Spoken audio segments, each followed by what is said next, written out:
संसार को धर्म राज्य बनाना, धर्म का प्रयोजन क्या है? अलग अलग धर्मों ने इस प्रश्न के अलग अलग उत्तर दिए हैं। आदमी को ईश्वर प्राप्ति के मार्ग पर लगाना और उसे अपने आत्मा के मोक्ष का महत्व समझाना, यह एक सामान्य उत्तर है। बहुत से धर्म तीन राज्यों की बात करते हैं। एक स्वर्ग का राज्य कहलाता है, दूसरा पृथ्वी का राज्य कहलाता है, तीसरा नरक का राज्य कहलाता है। कहा जाता है कि स्वर्ग के राज्य पर ईश्वर का शासन है, नरक के राज्य पर शैतान का एकाधिकार है, पृथ्वी के राज्य के बारे में झगड़ा है, इस पर शैतान का अधिकार नहीं है। साथ साथ इसे ईश्वर के राज्य के अंतर्गत भी नहीं माना जा सकता। आशा की जाती है कि शायद किसी दिन हो जाए।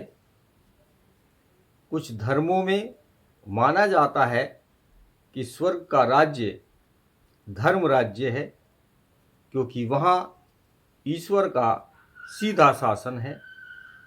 कुछ दूसरे धर्मों में स्वर्ग का राज्य पृथ्वी पर नहीं है, यह केवल स्वर्ग का ही दूसरा नाम है। जो कोई ईश्वर और उसके पैगंबर पर ईमान लाता है, वह ही वहाँ पहुँच सकता है। जब पहुँचने वाले स्वर्ग पहुँचते हैं तो जीवन के जितने भी भोग विलास के साधन हैं, वे सब उन्हें वहाँ प्राप्त हो जाते हैं। सभी धर्मों का यही उपदेश है कि आदमी के जीवन का उद्देश्य इस स्वर्ग के राज्य को प्राप्त करना और कैसे प्राप्त करना, यही होना चाहिए।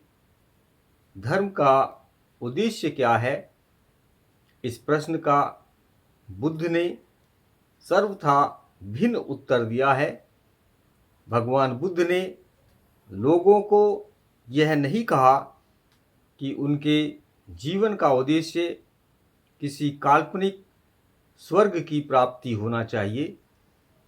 उनका कहना था कि धर्म का राज्य इस पृथ्वी पर ही है और वह धर्म पथ पर चलकर प्राप्त किया जा सकता है।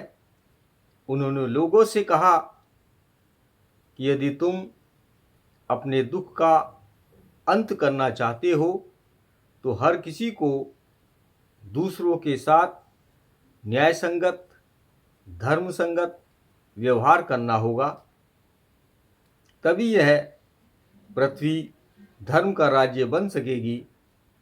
अन्य सब धर्मों की अपेक्षा तथागत के धर्म की यही अपनी विशेषता है। तथागत गौतम बुद्ध के धर्म में पंचशीलों पर जोर दिया गया है, अष्टांगिक मार्ग पर जोर दिया गया है और पारमिताओं पर जोर दिया गया है। भगवान बुद्ध ने इन सब को अपने धर्म का आधार क्यों बनाया? क्योंकि ये एक ऐसी जीवन निधि है कि केवल यह ही आदमी को सदाचारी बना सकती है। आदमी के प्रति जो अनुचित व्यवहार करता है, उसी में से आदमी का सारा दुख पैदा हुआ है। आदमी के प्रति जो अनुचित व्यवहार है, उसका नाश केवल धर्म ही कर सकता है और उससे उत्पन्न दुख का भी। इसलिए भगवान बुद्ध ने कहा कि धर्म का काम केवल उपदेश देना नहीं है, बल्कि जैसे भी हो आदमी के मन में यह बात जमाना है कि सर्वोपरि आवश्यकता सदाचारी बनने की है। लोगों में सदाचार की भावना भरने के लिए धर्म के लिए आवश्यक है कि वह कुछ दूसरे कार्य भी करे। धर्म को यह शिक्षा देनी होगी कि आदमी जान सके कि कुशल कर्म अर्थात शुभ कर्म कौन सा होता है और वह उस कुशल कर्म को कर सके। धर्म को यह भी शिक्षा देनी होगी कि आदमी जान सके कि अकुशल अर्थात अशुभ क्या है और जो अकुशल है उससे वह बच सके। धर्म के इन दोनों कामों के अतिरिक्त भगवान बुद्ध ने धर्म के दूसरे भी काम बताए हैं और जिन्हें वे बहुत महत्वपूर्ण समझते थे। पहला है आदमी के स्वभाव और उसकी प्रवृत्तियों की ट्रेनिंग। यह प्रार्थना करने से भिन्न प्रक्रिया है, यह व्रत आदि रखने से भिन्न प्रक्रिया है, यह यज्ञ बलि से भिन्न प्रक्रिया है। देवदय सुतंत्र मंजिम निकाय में दिया गया है। मैं जैन धर्म की चर्चा करते हुए भगवान बुद्ध ने यह बात स्पष्ट की है।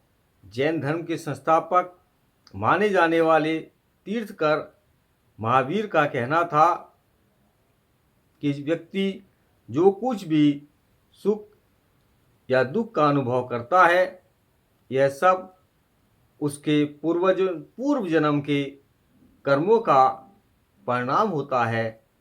ऐसा होने पर पूर्व जन्म के दुष्कर्मों की निर्जरा हो जाने से और नए दुष्कर्म न करने से भविष्य के लिए कुछ संग्रह नहीं होता, तो दुष्कर्मों का क्षय हो जाता है। जब दुष्कर्मों का क्षय हो जाता है तो दुख का क्षय हो जाता है।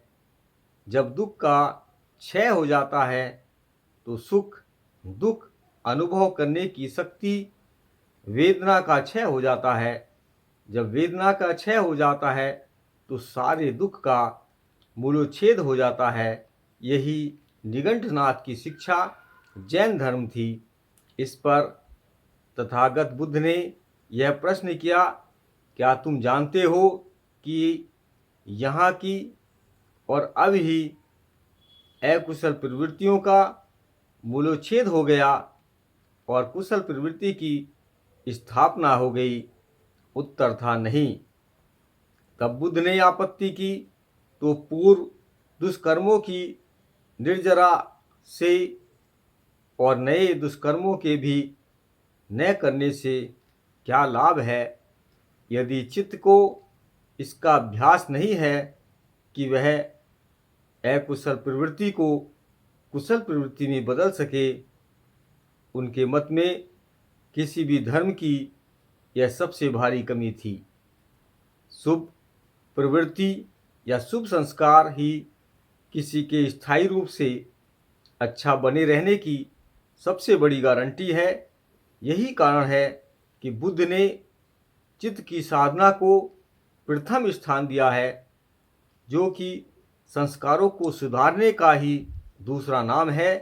दूसरी बात जिसे उन्होंने विशेष महत्व दिया वह यह है कि आदमी में इस बात का साहस हो कि चाहे वह अकेला ही हो तब भी वह उचित मार्ग से विचलित ना हो। सल्लेख सुत्त मध्यम निकाय में तथागत ने इसी बात पर जोर दिया है, तुम्हें अपने मन को निर्मल बनाने के लिए निश्चय करना चाहिए कि चाहे दूसरे लोग हानि करें मैं हानि नहीं करूँगा, चाहे दूसरे लोग हिंसा करें मैं हिंसा नहीं करूँगा, चाहे दूसरे लोग चोरी करें मैं चोरी नहीं करूँगा, चाहे दूसरे लोग श्रेष्ठ जीवन व्यतीत न करें मैं श्रेष्ठ जीवन व्यतीत करूँगा, चाहे दूसरे लोग झूठ बोले, चुगली खावें, कठोर बोलें अथवा व्यर्थ बकवास करें मैं नहीं करूँगा, चाहे दूसरे लोग लोभी हों, मैं लोभ नहीं करूँगा। चाहे दूसरे लोग द्वेष करें, मैं द्वेष नहीं करूँगा। चाहे दूसरे लोग मिथ्या दृष्टि हो, मिथ्या संकल्प वाले हों, मिथ्या वाणी हो, मिथ्या कर्मांत वाले हों, मिथ्या समाधि वाले हों, मैं सम्यक दृष्टि होऊंगा, सम्यक संकल्प वाला होऊंगा, सम्यक वाणी, सम्यक कर्मांत, सम्यक आजीविका, सम्यक व्यायाम, सम्यक स्मृति तथा सम्यक समाधि वाला होऊंगा। चाहे दूसरे सत्य के विषय में भी गलती पर हो, मुक्ति के विषय में भी गलती पर हो, मैं सत्य और मुक्ति दोनों विषय में गलती पर न होऊंगा। चाहे दूसरे आलस्य और तंद्रा से युक्त हो, मैं आलस्य और तंद्रा से मुक्त रहूंगा। चाहे दूसरे उद्धत स्वभाव के हों, मैं विनम्र स्वभाव का रहूंगा। चाहे दूसरे विचिकित्सा युक्त हों, मैं विचिकित्सा से मुक्त रहूंगा। चाहे दूसरे क्रोधी हो, द्वेषी हो, ईर्ष्यालु हो, कंजूस हो, लोभी हो, ढोंगी हो, ठग हो, बाधक हो, उद्धत हो, दुस्साहसी हो, कुसंगति वाले हों, ढीले ढाले हो, अविश्वासी हो, निर्लज हों, अधार्मिक हों, अशिक्षित हों, सुस्त हों, चकित हों तथा मूर्ख हों, मैं इन सब के विरुद्ध होऊंगा। चाहे दूसरे लोग लौकिक वस्तुओं से चिपटे रहें, मैं जो लौकिक वस्तुएं नहीं हैं उनसे चिपटूंगा और परित्यागशील रहूंगा। चुंद, वाणी और कर्म का तो कहना ही क्या, विज्ञान भी चेतना से प्रभावित होता है। इसलिए मैं कहता हूँ कि चुंद, इन सभी संकल्पों के संबंध में जो मैंने बताए हैं दृढ़ निश्चयी होना चाहिए। भगवान बुद्ध के अनुसार यही धर्म का उद्देश्य है। नमो बुद्धाय।